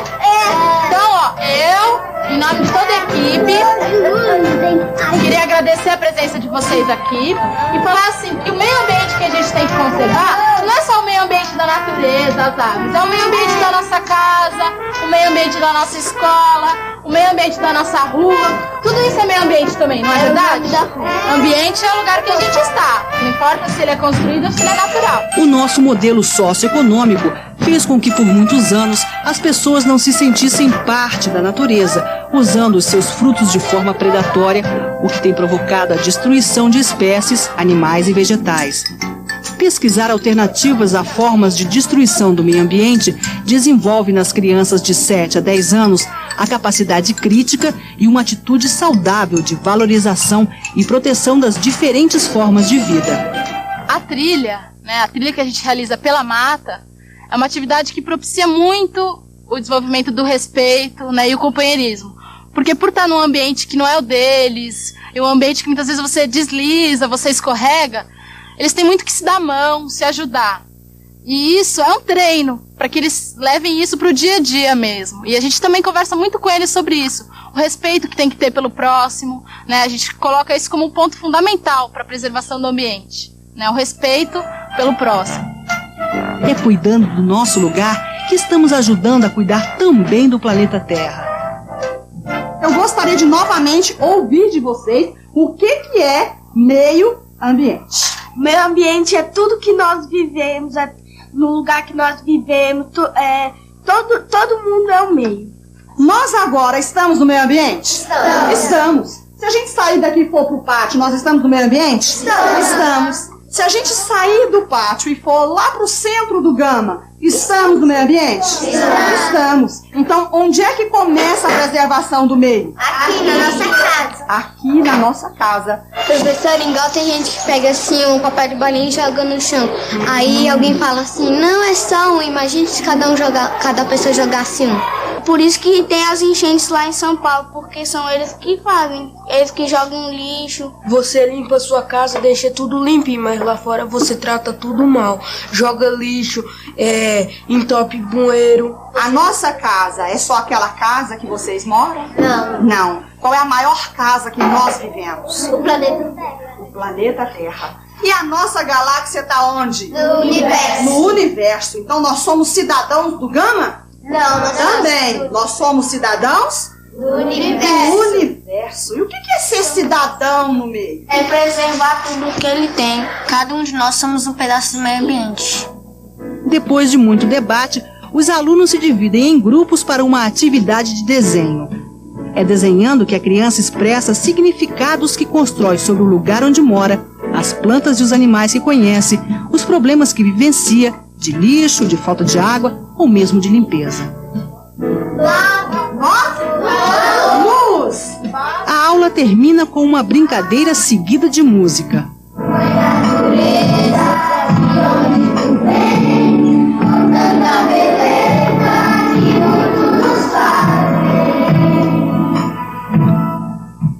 As atividades na horta são a primeira lição de manejo ambiental. A criança aprende na prática, lidando com a terra, o que é conservação, que é a utilização racional de um recurso natural, uma utilização que garante a renovação do recurso. Em Secretário, no estado do Rio, a escola do lugar implantou o projeto Horta, que tem servido para diversas atividades. Uma coisa que você me plantou, dá mais incentivo. Acho que tu tá mais seguro, porque tem algumas coisas também. Coisa pode vir outras substâncias químicas e você mesmo não sabe, e a pessoa pode ter botado, não sei. Entendeu? Acho que te dá mais segurança você mesmo comendo que você plantou do que levando da mão de outras pessoas. Eu acho interessante, que a gente pode aprender melhor as coisas que a gente pode aprender a plantar, tem mais assim, mais amizade. A gente consegue viver mais unidos assim, trabalhando na horta. Quando você fala de terra, quando você fala de planta, quando você fala de bicho, para a criança da zona rural, isso está dentro do significado dela. Aí ela consegue aprender melhor. É no lugar onde se vive que se constrói a nossa identidade cultural. Compreender a pluralidade cultural é perceber as diferentes etnias e suas formas de expressão cultural, de hábitos e de atitudes. Esta turma de 2ª série, em Jundiaí, está trabalhando o que é miscigenação. Nós vamos começar Primeiro, olhando um pro outro. Vamos trocar? Trocando. O que vocês perceberam só em estar olhando um pro outro? Somos diferentes, tem o índio, o branco e o negro. A miscigenação é cruzamento entre índio, branco e negro. Essa miscigenação que mostra, que desenha, que retrata a formação básica do nosso povo. Algumas atitudes podem ser desenvolvidas. Em primeiro lugar, aceitar e respeitar a diferença. Nesta escola classe de Brasília, o estudo das etnias ajuda os alunos a compreender melhor o que é preconceito. Alguém pesquisou a respeito de preconceito? Existe também o preconceito das religiões, existe também o preconceito de racismo. Racismo, as pessoas maltratam os outros porque são de tal cor. Tem também os preconceitos com os índios, porque o pessoal pensa que os índios não são gente como nós, porque eles são de outra raça, eles têm outra cultura. Aí o pessoal pensa que eles são mendigos. Tem também um exemplo do índio Pataxó. O pessoal viu ele dormindo e colocou fogo nele. Por isso que isso é um preconceito muito ruim também. Pra gente acabar com esse preconceito, a gente não pode pensar que eu não vou começar porque o outro não, também ele tem preconceito, então eu vou ter preconceito. A gente tem que começar primeiro da gente, não tem que esperar dos outros. Eu acho que cada um devia ter a sua cultura, a sua religião, a sua linguagem diferente, e cada um respeitar um ao outro. Mais do que ensinar pluralidade cultural, a escola vive a pluralidade. No dia a dia, o simples olhar-se já mostra que são todos diferentes. Crianças de famílias diferentes, com origens diferentes, com histórias pessoais, com gostos e prazeres pessoais. Esta diferença que convive na sala de aula ajuda o professor a trabalhar o conceito de que somos todos diferentes, buscando crescer juntos.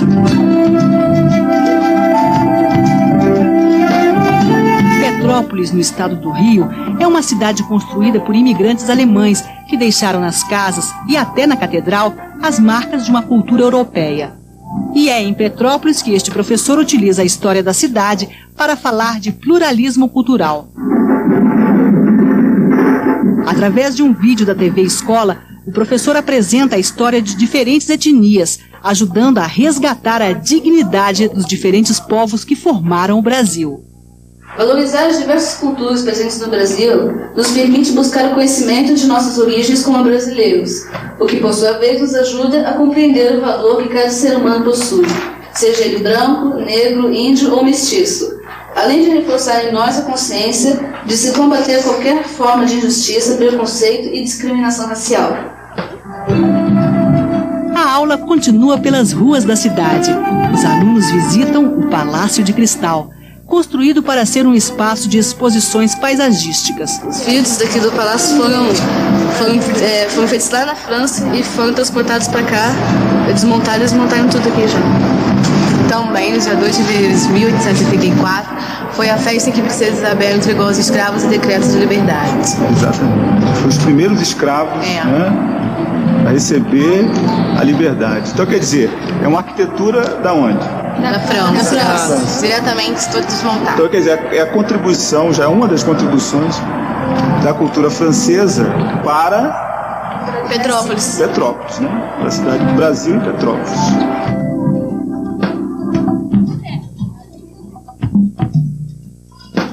Depois, a visita é ao Museu Imperial, antiga residência da família real.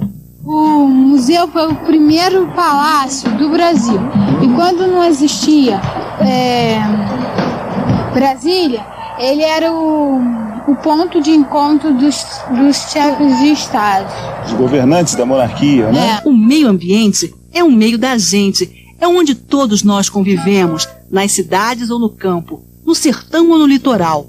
Em cada um desses lugares, a escola está presente, construindo pequenos cidadãos capazes de respeitar o lugar onde vivem e as gentes de todos os lugares.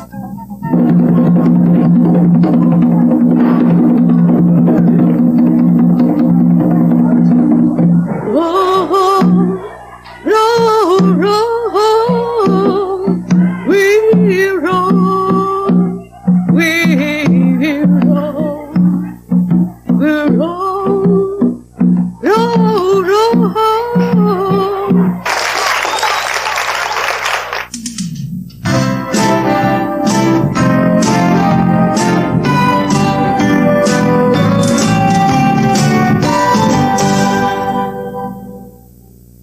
Professora Ângela Baeda, qual é o papel da escola em relação ao meio ambiente? Bom, a escola tem sido cada vez mais considerada como imprescindível para qualquer transformação relativa à problemática ambiental que a gente vive hoje. Por quê? Porque é exatamente na educação que a gente vai poder tratar de valores, de condutas, né? Então, a gente tem, na verdade, chegado à seguinte pergunta, né? Afinal, nós vivemos hoje é uma crise ambiental ou é uma crise civilizatória? Porque o que está por trás de toda essa crise, o que está na base da crise, na verdade é uma questão de valores, de relações, tanto com os elementos físicos, biológicos, como relativos às relações que os seres humanos construíram historicamente na sociedade moderna e que trouxeram a relação com esses elementos físicos e biológicos tendo por base a exploração ilimitada, sempre para suprir necessidades novas, sempre para suprir outras formas de vida que vieram também com a sociedade moderna. Bom, então é na educação que a gente vai poder tratar de valores, de conhecimentos que vão permitir aos alunos perceberem o ambiente que eles têm em torno, perceberem essas relações mais amplas relativas às questões ambientais. Então, desde o ambiente local, desde a sua escola, desde como tratar a escola, e aí a gente fala muito de procedimento, a importância de que o aluno tenha acesso aos procedimentos para ele poder atuar diante dessa realidade. Então, é o procedimento associado a valores, né, e associado ao conhecimento, o conhecimento tradicional. E ele, por si só, a gente já sabe que, historicamente, só pode trazer alternativas tecnológicas ainda vinculadas a um determinado modelo socioeconômico no interior do qual se construiu essa relação do homem com a natureza e essa relação que a gente pretende transformar através da educação. Ok. Vamos saber do professor Wisman como a educação ambiental pode ser abordada de maneira interdisciplinar na sala de aula. A tradição, né, do ensino do meio ambiente, ela vinha caminhando no sentido de que era uma área voltada para ciências naturais, normalmente professor de ciências ou professor de geografia, no caso dos especialistas, né, ou mesmo o professor polivalente tratava como se fosse uma questão de ciência.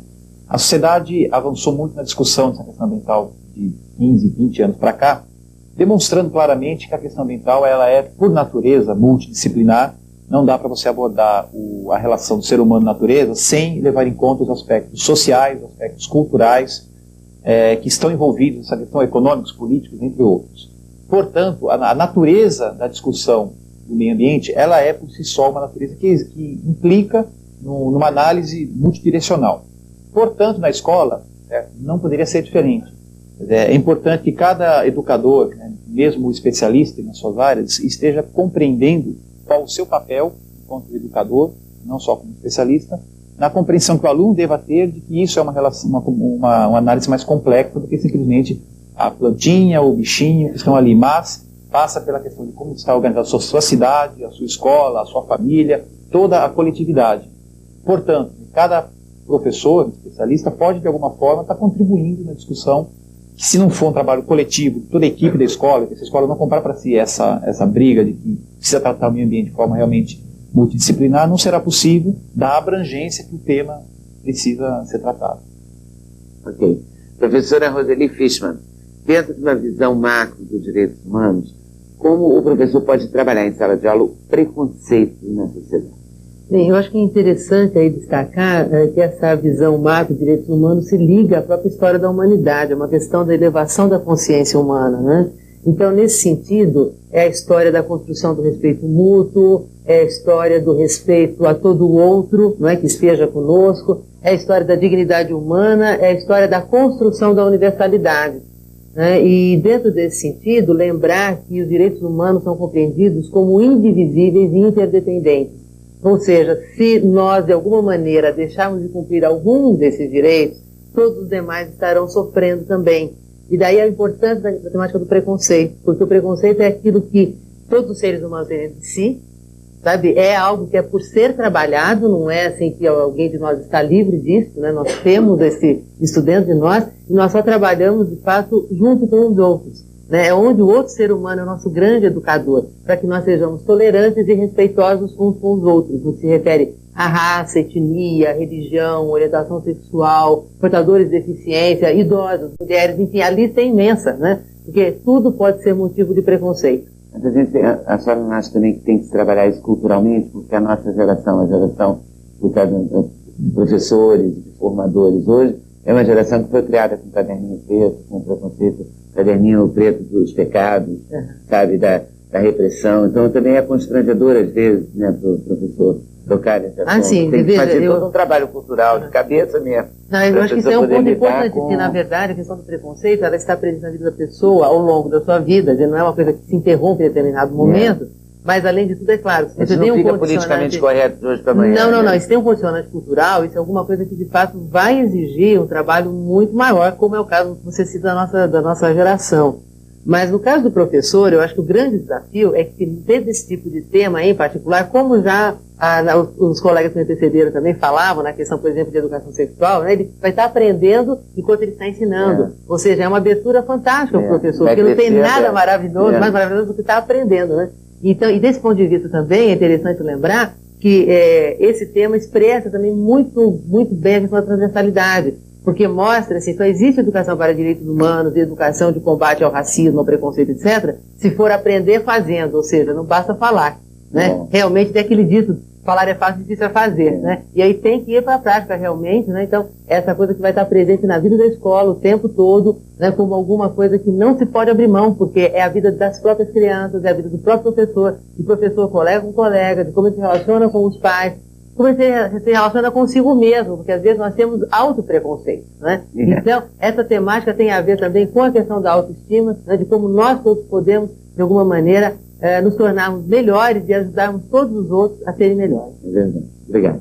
Professora Conceição Aparecida de Jesus, a senhora poderia falar para a gente como a escola deve trabalhar o tema pluralidade cultural na formação do professor? Bom, eu acredito que a formação do professor aconteça no fazer do cotidiano. Isso implica, então, a elaboração de um projeto pedagógico que envolva o coletivo da escola e que esse projeto pedagógico contemple todas as demandas que existem nos diferentes movimentos sociais preocupados com essas questões do respeito, dos direitos humanos, da individualidade e das diferenças, da dignidade do outro. Uma vez suscitado esse tipo de reflexão, eu acho que no fazer do cotidiano, o olhar que o professor vai debruçar sobre os fatos que acontecem no contexto da escola, fatos normalmente classificados como discriminatórios ou desrespeitosos, deixam de ser tratados apenas como elementos circunstanciais e passam a ser vistos como um conteúdo de trabalho, a ser contemplado nas diferentes disciplinas. Dessa forma, o tema pluralidade cultural, ele transversaliza todas as disciplinas e é transversalizado também por todos os temas transversais, na medida em que todas as áreas vão estar contribuindo para que as informações e os conhecimentos específicos de cada uma delas ajudem na compreensão desses fatos do cotidiano da escola e do fazer do projeto pedagógico. Ok, professora. Professores do Departamento de Pedagogia da Fundação Educacional do Distrito Federal perguntam: sabemos que o consumo desenfreado está associado a interesses econômicos, gerando poluição ambiental e escassez dos recursos não renováveis. Como conscientizar efetivamente nossas crianças para que sejam futuros cidadãos da ecologia? Quem responde? Ângela? Eu acredito, né, existe essa questão dos valores.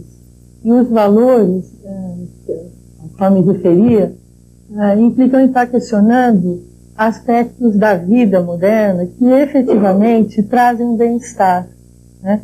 E esses aspectos passam pela discussão do consumo e do consumismo, né? Então, esse é um aspecto muito importante para estar trabalhando com as crianças, para questionar o porquê consumir, e criar outras vivências que possibilitem às crianças perceber outras formas de estarem felizes, de estarem construindo relações e estarem interagindo dentro do coletivo delas, né? Que não passem pelo consumismo que a gente vê. Né? Então é importante explicar essa questão do consumo e o meio ambiente e as questões que isso gera, né? Esclarecer isso. Porque, na verdade, o que acontece? A gente teve, na estruturação desde a Revolução Industrial, então a gente tem toda uma maneira de produzir os bens para a gente consumir, certo? Em cima dessa maneira de produzir, a gente também avançou os conhecimentos e as tecnologias para extrair cada vez mais matéria-prima, né? Essa é a questão relativa ao meio ambiente. Por isso que hoje se tem que buscar outras alternativas tecnológicas que sejam ecologicamente sustentáveis, ambientalmente sustentáveis. Agora, isso é uma contradição que a gente vive hoje, porque se o mercado pede uma folha de papel branquinha, né, ou douradinha ou prateadinha, e a gente trabalha com isso, né, não trabalha com isso na educação, não explicita isso na educação, isso é uma coisa do gosto, eu quero porque é bonito, porque está sendo veiculado e tal, a gente deixa de lado uma coisa muito importante, que é a questão do consumo. Para fazer essa folha branquinha, eu tive que usar um monte de árvores, tive que usar um monte de ácidos que eu derrubei no rio, né? Tive que usar um monte de energia elétrica, sendo que eu podia estar reutilizando essas folhas, tá? E estar reciclando também num outro momento. Uma pergunta da Divisão de Ensino Fundamental da Fundação Educacional do Distrito Federal. Verifica-se discriminação racial velada dentro da nossa sociedade, assim como nas escolas, entre os professores, direção e alunos. Como o governo poderá subsidiar as escolas para ajudar na erradicação desse preconceito, visto que é um estigma cultural? Bom, a professora quer responder. Na perspectiva de que as situações de preconceito, as relações discriminatórias na escola, elas estão presentes diariamente, eu acho que uma abordagem positiva no sentido de redimensionar essa questão do ponto de vista da pluralidade cultural primeiro, da parte dos educadores, haver uma sensibilidade e uma intenção em relação a essa abordagem. Uma vez consciente dessa intenção, essa intenção ela tem que ter a corroboração das diferentes áreas do conhecimento. Ou seja, é necessário se remeter à questão a informações trazidas pela história, pela geografia, pela antropologia, pela sociologia. Então, nesse sentido, não se desloca a questão do preconceito como sendo uma mera questão de relação pessoal e se contextualiza a questão no plano da dimensão da história de vida do outro, que possibilita, então, suscitar a emergência da sua cultura e dos seus valores, do seu modo de ser, da sua autoestima, principalmente, do seu modo de sentir e de ver o mundo. Agora, a gente acredita que uma política educacional, né, já que se aventou a possibilidade de uma colaboração mais formal por parte do governo, uma política educacional que contemple a possibilidade de o professor ter a liberdade, a escola ter a liberdade de discutir o seu projeto pedagógico a partir da constatação da sua realidade, eu acho que já favorece esse tipo de trabalho. Muito obrigada. Vamos a uma pergunta agora do auditório da Embratel, aqui em São Paulo. Meu nome é Walter Pinheiro, trabalho na representação do MEC do estado de São Paulo. E a minha pergunta é a seguinte, é para a mesa ou para nós todos, questão geral. Se a mesa ou nós todos já refletimos, já nos indagamos sobre essa questão central, que é, me parece que os parâmetros curriculares nacionais e mesmo os temas transversais trabalham em cima de uma ideia de consenso. Parece que o enfoque é baseado no consenso. Será que isso não seria uma dificuldade muito grande face à extrema desigualdade social e o aprofundamento do fosso entre ricos e pobres que se observa no Brasil atual, com todos os escândalos de corrupção e tal? Se isso não seria um obstáculo para trabalhar melhor na escola, essa grande divisão social que não é trabalhar, divisão em classes opostas, isso aí não era. Eu acho que a grande questão é assim, os parâmetros, eles têm um pressuposto básico de se buscar um referencial nacional exatamente para buscar construir uma igualdade que historicamente no Brasil foi negada, inclusive pela educação, né? A educação, durante esses 500 anos, tem agido como uma fomentadora da desigualdade. E a busca aqui é de um referencial. E, digamos, dentro dessa perspectiva de estar se colocando, né, a ética, a pluralidade cultural, meio ambiente, os temas transversais funcionam exatamente na direção que está se discutindo a temática da cidadania, né? E existe, em vários momentos dos parâmetros, essa colocação explícita e expressa, e aliás surpreendente para um documento de governo, contra a desigualdade, né? Essa coisa é colocada exatamente como os objetivos de pluralidade cultural, a crítica à desigualdade. Então eu vejo assim, quer dizer, não se trabalha em cima da ideia de um consenso, mas acho que existe a ideia de uma responsabilidade social frente ao papel que o governo não pode abrir mão, que é de fazer as suas propostas, inclusive pela Constituição, como está colocado mesmo, né, pela LDB. Então não é ideia de consenso, né, é uma responsabilidade social e política, né, que está sendo exercida e que nesse caso, né, o governo chamou pessoas do Estado Civil como nós para estarmos colaborando de alguma maneira. Então acho que quando você diz assim, se essa pergunta não é para todos nós, ela é. Né, é para todos nós, particularmente nós educadores, que é o desafio de nós estarmos conseguindo construir isso no nosso dia a dia. Acho que o documento em si tem um enorme mérito, está ajudando a estruturar uma discussão, um debate de nível nacional, como nós não tínhamos tido ainda, né, em termos bastante concretos, né, bastante substanciosos. Eu acho que nós estamos exatamente na direção oposta. Nós estamos começando a avançar na possibilidade da educação colaborar na construção da igualdade no nosso país. Ok, obrigada, professora Roseline. Estamos chegando ao final do nosso programa. Os nossos agradecimentos aos secretários estaduais e municipais de educação, aos coordenadores de educação à distância de todo o Brasil, a todos vocês que nos ajudaram a fazer mais esse programa, vocês aqui da mesa que participaram com a gente. A todos vocês, um bom dia.